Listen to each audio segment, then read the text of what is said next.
ვიცოდით, რომ უფლის ტაძრა წარდგენის დღესასწაულზე, რასაც აღმოსავლურ ეკლესიაში მირქმა ჰქვია, მესხ კათოლიკეებს აქვთ ერთი ტრადიცია: ნათლია ნათლულს ჩუქნის სანთელს. ასეთივე განსხვავებული სანთელი ინთებოდა წირვაზე თითო ოჯახის თითო წევრისთვის.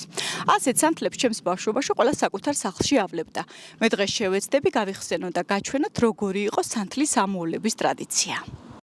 1 თებერვალს, ანუ უფლის ტაძრა წარდგენის დღესასწაულამდე ერთი დღით ადრე, კათოლიკე მორწმუნე ქალები ხშირად ერთად იკრიბებოდნენ სანთლების ამოსავლებად, ან ინდივიდუალურად სახლებში ავლებდნენ მირქმის სანთელს. პროცესი ძალიან ჰგავს ჩურჩხელის ამოვლებასაც. წინასწარ ამზადებდნენ ბამბის ძაფს, აუცილებლად ბამბის, რადგან სხვა ძაფი ასე არ იწვის. პარალელურად ცეცხლზე შემოდგამდნენ სპეციალურად სანთლისთვის გამოყოფილ სათლს.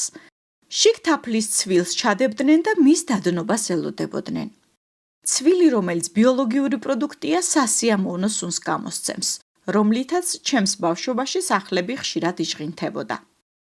გაცხელებულ ცვილში ორწვერიან ბამბის ძაფს ჩაუშვებდნენ და პირველი პირიც ამოვლებული იყო.